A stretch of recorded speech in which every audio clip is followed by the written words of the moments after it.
Vous est-il déjà arrivé de terminer une conversation en vous sentant complètement vidé, comme si votre énergie vitale avait été siphonnée? Vous ne saviez peut-être pas exactement pourquoi, mais un sentiment de lourdeur, de confusion ou de frustration s'était installé. Ce n'était pas une dispute, pas un conflit ouvert, mais quelque chose de plus subtil, de plus insidieux. La psychologie suggère que ce sentiment n'est pas un hasard. Il est souvent le symptôme d'une interaction avec une personne dont la dynamique émotionnelle est toxique pour notre propre équilibre. Aujourd'hui, nous allons explorer, non pas pour juger, mais pour comprendre et nous protéger, ces archétypes de personnalité qui, bien souvent, ne méritent pas l'une de nos ressources les plus précieuses, notre temps. Le temps n'est pas juste une succession de minutes et d'heures. C'est le contenant de notre vie, l'espace dans lequel nous grandissons, nous créons et nous nous connectons. Le choisir consciemment à qui et à quoi nous le dédions est l'un des actes de respect de soi les plus fondamentaux. Pourtant, beaucoup d'entre nous donnent leur temps et leur attention sans compter, souvent par gentillesse, par obligation sociale ou par peur de déplaire. Nous le faisons sans réaliser que certaines dynamiques relationnelles ne sont pas des échanges, mais des ponctions unilatérales d'énergie. Rompre ces schémas n'est pas un acte d'égoïsme, mais un acte de préservation. C'est ériger des frontières saines, non pas pour exclure le monde, mais pour protéger l'espace intérieur où notre propre croissance peut avoir lieu. C'est apprendre à être le gardien vigilant de votre propre paix. Le premier type de personne à reconnaître est ce que l'on pourrait appeler la victime éternelle. Cet archétype n'est pas défini par les épreuves qu'il a traversées, car nous traversons tous des difficultés. Il est défini par son identité même, qui est entièrement construite autour de la souffrance et de l'impuissance. La victime éternelle a toujours une histoire à raconter où elle est l'acteur passif d'un monde cruel et injuste. Le patron est un tyran, les amis sont des traîtres, la vie est une conspiration contre son bonheur. Si vous proposez une solution, elle trouvera immédiatement une raison pour laquelle cela ne peut pas fonctionner. Oui, mais... Et sa phrase fétiche. Avez-vous déjà vécu cela? Vous passez des heures à écouter, à compatir, à suggérer des pistes pour vous rendre compte que votre interlocuteur ne cherche pas de l'aide, mais un public. Psychologiquement, le bénéfice pour cette personne est double. Elle reçoit de l'attention et de la sympathie, et surtout, elle est dispensée de toute responsabilité. En restant impuissante, elle n'a jamais à port le risque d'échouer. Pour vous, cependant, le coût est énorme. Vous vous retrouvez piégé dans un cycle de négativité sans fin, votre énergie créative et optimiste aspirée dans un trou noir de plaintes. Consacrer du temps à la victime éternelle, c'est accepter de devenir un figurant dans le drame qu'elle écrit chaque jour, un drame où il n'y a jamais de troisième acte de résolution. Le deuxième type, tout aussi drainant, est le critique perpétuel. Cette personne semble porter des lunettes qui ne lui montrent que les défauts du monde. Rien n'est jamais assez bien. Votre nouvelle idée? Elle y verra immédiatement les failles. Votre succès? Elle le minimisera ou suggérera que la chance y est pour beaucoup. Le film que tout le monde a adoré? Elle l'a trouvé surfait et plein de clichés. Le critique perpétuel se drape souvent dans le manteau de l'honnêteté brutale ou du réalisme, mais il s'agit rarement de cela. En réalité, son besoin de critiquer est une projection de sa propre insécurité. Carl Jung parlait de « l'ombre », ces parties de nous que nous n'acceptons pas. Le critique perpétuel est souvent une personne profondément insatisfaite d'elle-même, qui ne supporte pas de voir la lumière, la joie ou le succès chez les autres, car cela lui rappelle ses propres manques. En rabaissant les autres, il tente de rehausser sa propre estime de manière artificielle et temporaire. Quelle est l'expérience de passer du temps avec une telle personne? Vous commencez à douter de vous, de vos capacités, de vos rêves. Leur cynisme est contagieux. Il s'infiltre dans votre esprit et peut éteindre l'étincelle de votre propre ambition. Vous vous retrouvez à anticiper la critique, à vous autocensurer avant même d'avoir parlé. Le temps passé avec le critique perpétuel est un temps où vous apprenez à jouer petit, à ne pas faire de vagues, pour éviter de devenir sa prochaine cible. C'est un temps où votre potentiel est mis en cage. Après la négativité ouverte de la victime et du critique, nous entrons dans un territoire plus subtil, celui de la manipulation émotionnelle. Le troisième type est peut-être l'un des plus déroutants, car il se présente souvent sous un masque de charme et de générosité, le narcissique déguisé. Contrairement au narcissique grandiose et arrogant que l'on imagine facilement, celui-ci est plus discret, parfois même humble en apparence. Il peut vous couvrir de compliments, sembler profondément intéressé par votre vie et vous faire sentir comme la personne la plus spéciale au monde. Mais il y a un piège. Toute cette attention n'est pas un don, c'est un investissement. Le narcissique déguisé a un besoin insatiable de validation, et il a appris que la manière la plus efficace de l'obtenir est de créer une dette émotionnelle chez les autres. Avez-vous déjà connu quelqu'un dont la gentillesse semblait toujours avoir un prix caché? Vous sentez que chaque faveur, chaque mot gentil est méticuleusement enregistré dans un grand livre de comptes invisibles. Le moment venu, il présentera la facture. Cela peut se manifester par une demande de loyauté inconditionnelle, une attente que vous preniez son parti dans tous les conflits, ou simplement que vous soyez un miroir constant de sa grandeur supposée. La conversation, même lorsqu'elle semble vous concerner, finit toujours par revenir à lui, à ses réussites, à ses drames, à son interprétation du monde. Votre rôle est de l'écouter, de l'admirer et de le rassurer. Si vous osez exprimer un besoin personnel ou un désaccord, le masque tombe. La personne charmante et attentionnée se transforme en une figure froide, distante ou pire, en une victime blessée par votre ingratitude. Le temps que vous consacrez à un narcissique déguisé est un temps passé à marcher sur des œufs, à nourrir un ego fragile et dévorant. C'est un temps où votre propre identité s'efface pour devenir un simple reflet de la sienne. Le quatrième archétype détruit quelque chose d'encore plus fondamental que votre énergie, votre sens de la réalité. Il s'agit du menteur compulsif. Cette personne ne ment pas seulement pour se sortir de situations difficiles. Elle ment sur tout et sur rien. Elle ment sur ce qu'elle a mangé au petit déjeuner, sur le film qu'elle a vu hier soir, sur des détails si insignifiants que vous vous demandez quel peut bien être l'intérêt. La vérité, pour le menteur compulsif, n'est pas une constante, mais un matériau flexible qu'il façonne selon ses besoins du moment. Paraître plus intéressant, plus compétent, plus digne de pitié. Psychologiquement, ce comportement cache souvent une peur profonde de ne pas être assez passionnant, assez intelligent, assez digne d'amour. Le mensonge devient alors une armure, une seconde peau qui le protège du jugement qu'il imagine dans le regard des autres. Il a construit une version fictionnelle de lui-même et vit dans la peur constante que son château de cartes ne s'effondre. Quelle est la conséquence pour vous qui passez du temps avec une telle personne? C'est une érosion lente et progressive de la confiance, non seulement en elle, mais aussi en vous-même. Vous commencez à douter de tout.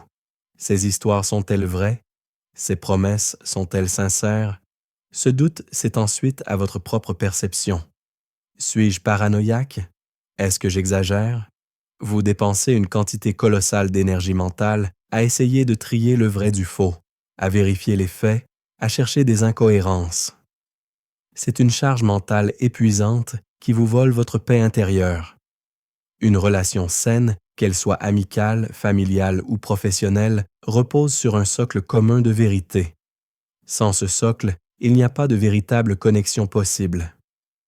Le temps passé avec un menteur compulsif est un temps perdu dans un labyrinthe de miroirs déformants où vous finissez par ne plus savoir ce qui est réel et ce qui ne l'est pas. C'est un temps où le sol se dérobe constamment sous vos pieds.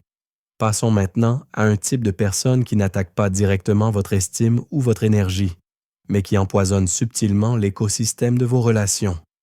C'est le cinquième archétype, le gossip monger, ou plus simplement, le semeur de zizanie. Cette personne se nourrit des histoires, des secrets et des conflits des autres. Sa monnaie d'échange social est l'information confidentielle. Elle vous abordera avec une phrase séduisante comme « Je ne devrais pas te le dire, mais » créant instantanément un faux sentiment d'intimité et de confiance. Vous vous sentez spécial, choisi pour être le dépositaire d'un secret. Mais ce sentiment est une illusion. Pour le semeur de zizanie, vous n'êtes qu'un maillon de la chaîne. L'information qu'il vous donne aujourd'hui sera remplacée demain par une autre, et l'histoire qu'il vous confie sur quelqu'un d'autre sera bientôt remplacée par une histoire sur vous, confiée à un autre. Quel est le mécanisme psychologique à l'œuvre ici? Souvent, le semeur de zizanie souffre d'un sentiment de vide intérieur et d'un manque de substance dans sa propre vie. Ne pouvant pas créer de l'intérêt par ses propres accomplissements ou sa propre personnalité, il s'approprie les vies des autres. Les drames, les réussites et les échecs de son entourage deviennent le scénario de son propre feuilleton. En étant au centre du flux d'informations, il se sent important, puissant, indispensable. Il contrôle la narration et peut subtilement monter les gens les uns contre les autres pour maintenir sa position centrale. Avez-vous déjà remarqué comment, après une conversation avec une telle personne, votre perception d'un ami ou d'un collègue a légèrement changé? C'est teinté d'une méfiance que vous ne pouvez pas tout à fait expliquer. C'est le poison lent du semeur de zizanie. Le temps que vous lui consacrez n'est pas seulement du temps perdu, c'est du temps potentiellement destructeur. Vous devenez, consciemment ou non, complice d'un jeu qui érode la confiance et la bienveillance au sein de votre cercle social. C'est un temps où vous risquez de vous retrouver isolé, car une personne qui parle des autres avec vous parlera inévitablement de vous avec les autres. Le 6e type est celui qui sabote votre croissance de la manière la plus douce et la plus aimante en apparence. C'est le gardien de votre zone de confort. Cette personne peut être un ami de longue date, un membre de la famille, quelqu'un qui prétend vous aimer et ne vouloir que votre bien, et peut-être le pense-t-elle sincèrement. Mais son amour est conditionné par votre immobilité. Chaque fois que vous exprimez le désir de changer, de grandir, de prendre un risque, elle est là pour vous rappeler les dangers. Tu veux quitter ton travail? Mais c'est tellement risqué. Tu as la sécurité ici. Tu veux commencer ce nouveau projet? Mais as-tu vraiment le temps et l'énergie pour ça? Tu veux déménager? Mais tu vas laisser tous tes amis derrière toi.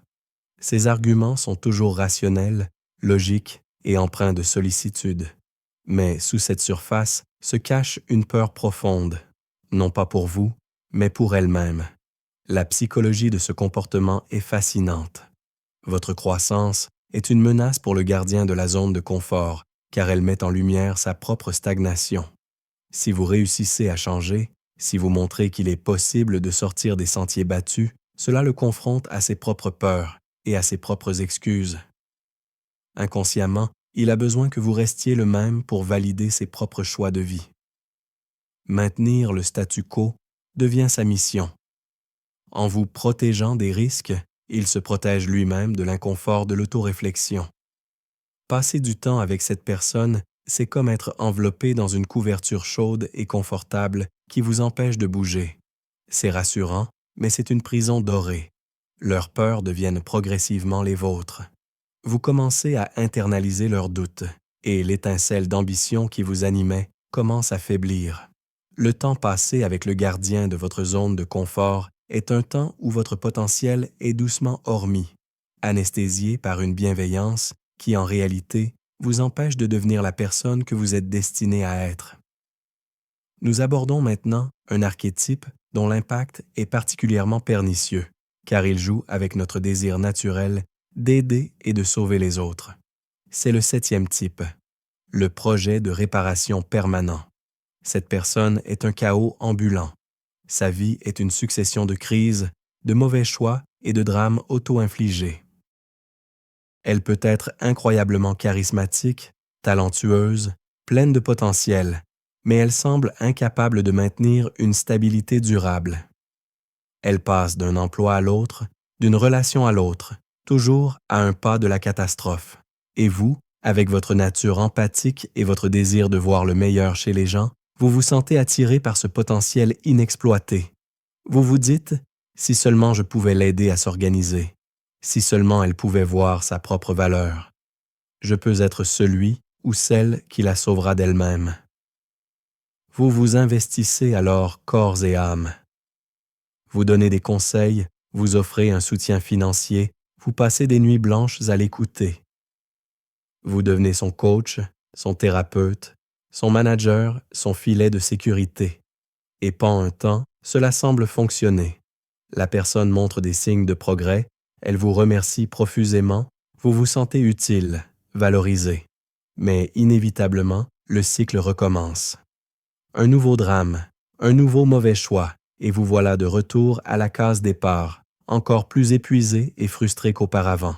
La vérité psychologique, difficile à accepter, est que le projet de réparation permanent ne veut souvent pas être réparé. L'état de crise est devenu son mode de fonctionnement normal, sa zone de confort paradoxale. Le chaos lui procure de l'attention et lui évite d'avoir à affronter les responsabilités ennuyeuses de la vie adulte. Inconsciemment, il recherche des sauveurs, non pas pour être sauvé, mais pour avoir quelqu'un qui prend en charge le fardeau de ses choix. Le temps que vous consacrez à ce type de personne est un temps où vous sacrifiez vos propres besoins, vos propres projets, vos propres rêves pour un projet qui n'est pas le vôtre et qui est, par définition, voué à l'échec. C'est le syndrome du sauveur dans toute sa splendeur tragique, où vous finissez par vous noyer en essayant de maintenir la tête de quelqu'un d'autre hors de l'eau.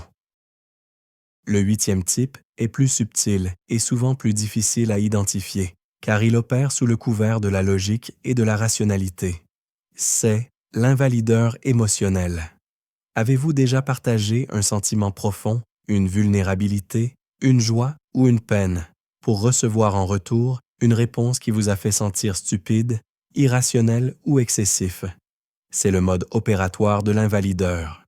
Si vous êtes triste, il vous dira « Il n'y a pas de raison d'être triste.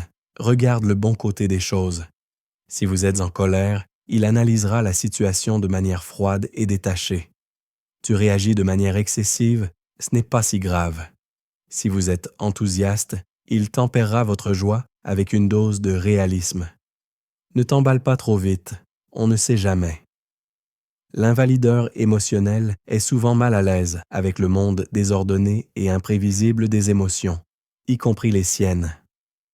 Il se réfugie dans la forteresse de l'intellect où tout peut être analysé, catégorisé et contrôlé. Vos émotions sont une menace pour son ordre intérieur car elles ne suivent pas les règles de la logique pure. En invalidant vos sentiments, il tente de les neutraliser, de les rendre inoffensifs pour vous et pour lui. L'impact sur vous est profond. À force d'entendre que vos émotions sont fausses, inappropriées ou exagérées, vous commencez à le croire. Vous perdez confiance en votre propre boussole intérieure. Vous apprenez à réprimer vos sentiments, à les cacher, à vous excuser d'exister émotionnellement. C'est une forme de gaslighting émotionnel qui vous coupe de votre propre intuition et de votre vérité intérieure.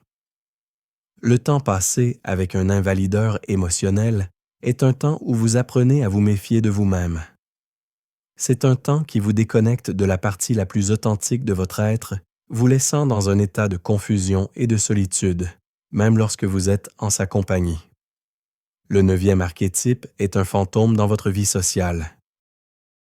Il est omniprésent par son absence et maître dans l'art de l'incertitude. C'est le prometteur évasif. Cette personne est toujours partante en théorie, mais jamais présente en pratique. Vous lui proposez un projet? Super idée, on s'en parle la semaine prochaine. Vous l'invitez à un événement? J'adorerais, je te confirme ça très vite. Mais la semaine prochaine n'arrive jamais. La confirmation se perd dans les limbes.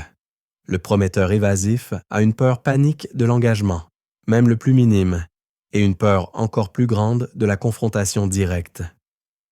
Il ne dira jamais non, franchement, car cela pourrait créer un conflit ou décevoir.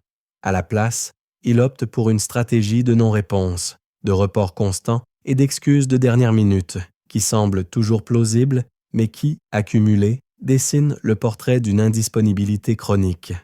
Pourquoi une telle attitude? Souvent, le prometteur évasif cherche à plaire à tout le monde. Son oui initial est une tentative de gagner votre approbation sur le moment, sans aucune intention réelle de donner suite. Il veut l'image de la personne fiable et enthousiaste, sans avoir à fournir l'effort que cela implique. D'un point de vue psychologique plus profond, ce comportement peut aussi révéler une forme d'arrogance passive. En vous laissant dans l'attente, il maintient le contrôle de la relation. C'est lui qui décide si et quand l'interaction aura lieu, vous laissant dans une position de demandeur. Quel est l'effet sur vous? C'est incroyablement frustrant et dévalorisant. Vous passez votre temps à relancer, à hâte, à réorganiser votre emploi du temps pour quelqu'un qui ne considère manifestement pas le vôtre comme important. Votre énergie est gaspillée dans une poursuite sans fin, et votre estime de soi est érodée par le sentiment d'être une option, jamais une priorité. Le temps consacré au prometteur évasif est un temps passé dans une salle d'attente permanente. C'est un temps rempli d'incertitudes et de micro-déceptions, qui vous a peur que votre temps et votre présence ne sont pas dignes d'une réponse claire et respectueuse. Enfin, le 10e est peut-être le plus dangereux de tous, car il combine des éléments de plusieurs autres types, est le compétiteur secret. En surface, cette personne est votre plus grand supporter. Elle applaudit vos succès, vous encourage dans vos projets et semble se réjouir sincèrement de votre bonheur. Mais sous cette façade se cache une rivalité intense et non avouée. Le compétiteur secret voit la vie comme un jeu à somme nulle. Pour qu'il gagne, quelqu'un d'autre doit perdre. Et ce quelqu'un, c'est souvent vous. Chaque succès que vous remportez est perçu non pas comme une source d'inspiration, mais comme une menace personnelle, une diminution de sa propre valeur. Comment se manifeste ce comportement? Par des compliments qui sont en fait des pics déguisés. C'est génial que tu aies eu cette promotion. Il ne regarde vraiment pas l'expérience dans cette entreprise. Par des oublis commodes qui sabotent vos efforts ou par la diffusion de doutes subtils sur vos capacités auprès de votre entourage. Le compétiteur secret ne vous affrontera jamais directement. Son travail se fait dans l'ombre, par des manœuvres qui vous laissent un sentiment de malaise sans que vous puissiez mettre le doigt sur une offense concrète. La racine de ce comportement est une profonde insécurité et une envie dévorante. Plutôt que de travailler à élever sa propre vie, il trouve plus simple et plus gratifiant de rabaisser secrètement la vôtre.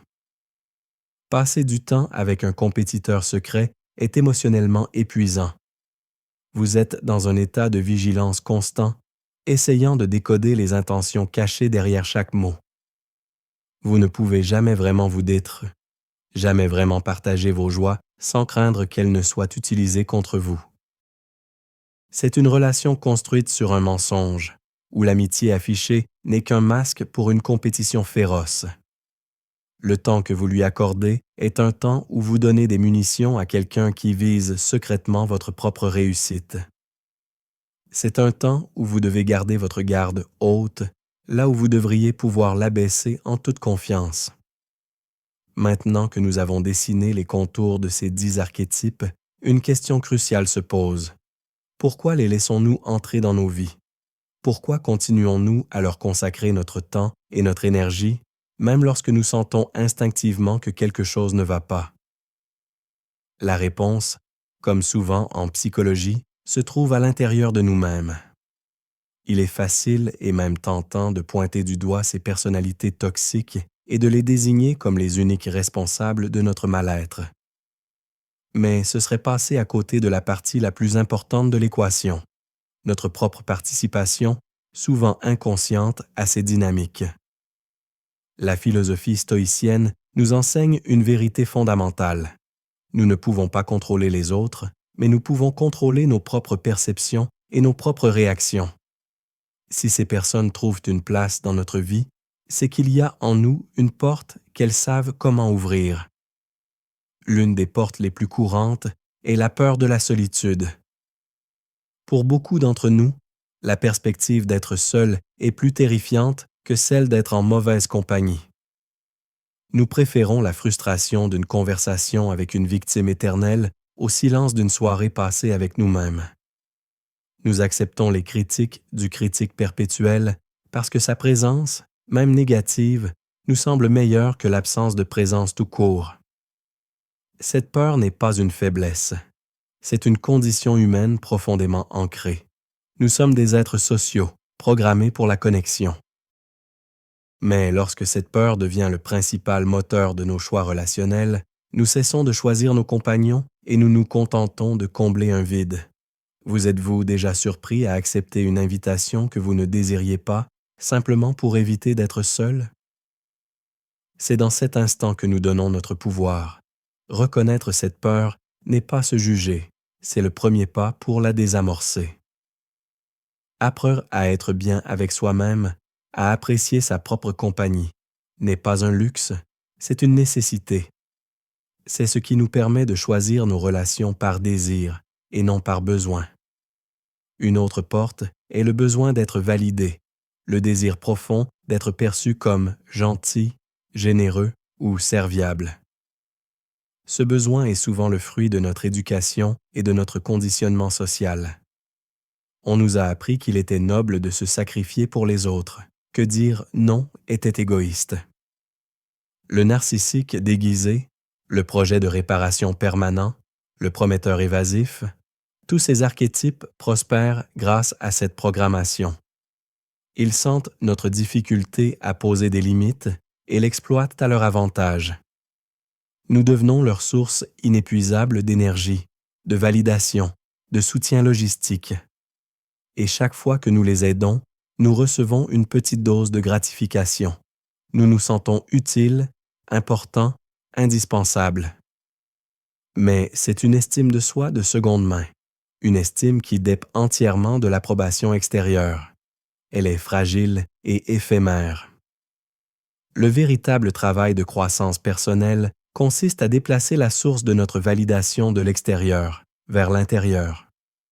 Il s'agit de comprendre que notre valeur n'est pas déterminée par notre capacité à satisfaire les besoins des autres, mais par notre capacité à honorer les nôtres. Cela demande du courage. Le courage de dire non, non pas pour rejeter l'autre, mais pour se dire oui à soi-même. Le courage d'accepter de ne pas être le sauveur, le héros, la personne parfaite, pour simplement être une personne authentique et en paix avec ses propres limites. Enfin, il y a une dynamique plus subtile, explorée par la psychologie jungienne, le jeu de l'ombre. Parfois, nous sommes attirés par des personnes qui incarnent des traits que nous réprimons en nous-mêmes. Par exemple, une personne très organisée et contrôlée pourrait être fascinée par le chaos du projet de réparation permanent, car il représente la liberté et la spontanéité qu'elle s'interdit. Une personne qui a appris à toujours taire ses critiques pourrait être secrètement attirée par l'honnêteté brutale du critique perpétuel. Ces relations deviennent alors un moyen inconscient d'explorer ces parties cachées de nous-mêmes par procuration. Le problème, c'est que cette exploration se fait de manière destructrice. Au lieu d'intégrer notre propre ombre, c'est-à-dire d'apprendre à accepter et à exprimer sainement ces parties refoulées, nous la laissons nous consumer à travers l'autre. La véritable libération ne vient pas en fuyant ces personnes, mais en se demandant « Qu'est-ce que cette personne active en moi? Quelle partie de moi, que j'ignore ou que je rejette, se reflète dans cette relation? » Cette introspection est le chemin vers une complétude authentique, où nous n'avons plus besoin des autres pour jouer les parties manquantes de notre propre psyché. Prendre conscience de ces dynamiques internes est la première étape, fondamentale mais insuffisante. La seconde étape, celle qui transforme la prise de conscience en véritable changement, est l'acte délibéré de reprendre le contrôle de notre attention. Notre attention est la ressource la plus précieuse que nous possédions. Là où va notre attention, notre énergie va aussi. Chaque minute passée à analyser les paroles d'un menteur compulsif, à se défendre contre les critiques du critique perpétuel ou à hâter une réponse du prometteur évasif est une minute qui n'est pas investie dans nos propres projets, notre propre bien-être, nos propres relations saines. Il ne s'agit pas de lancer une grande déclaration de guerre, de couper les ponts de manière dramatique avec toutes les personnes qui présentent l'un de ces traits.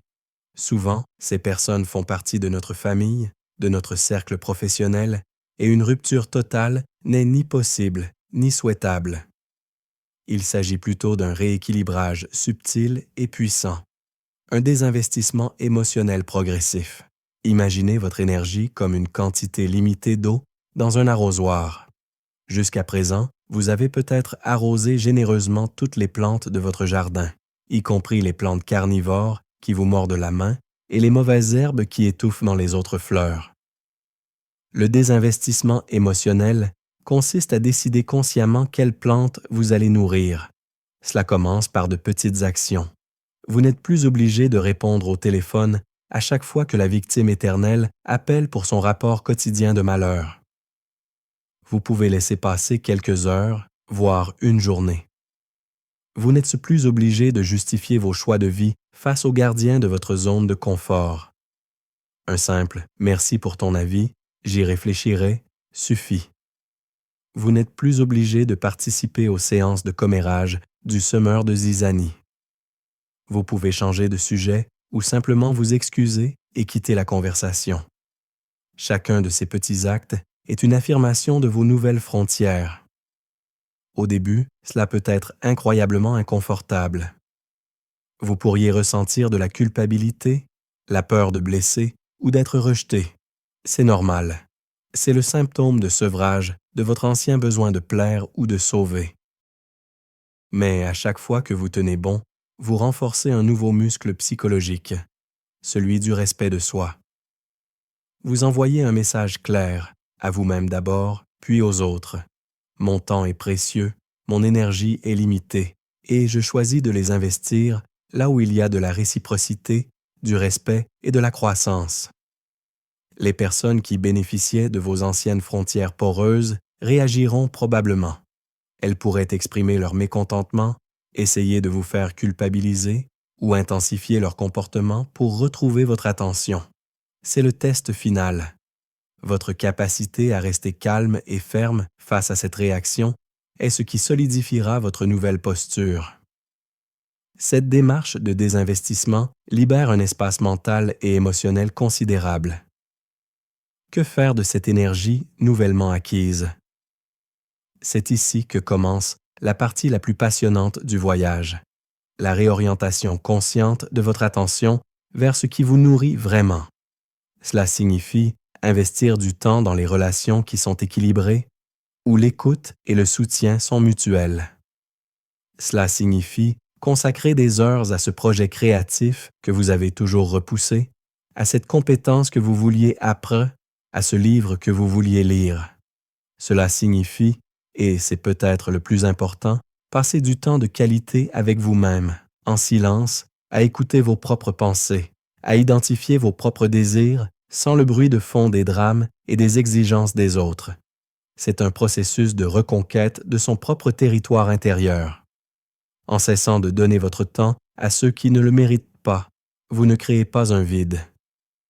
Vous créez un espace fertile pour que votre propre vie puisse enfin s'épanouir. Vous cessez d'être un personnage secondaire dans l'histoire des autres pour devenir le protagoniste de la vôtre. Le pouvoir de dire non à l'extérieur est ce qui vous donne la capacité de dire un oui retentissant à votre propre croissance.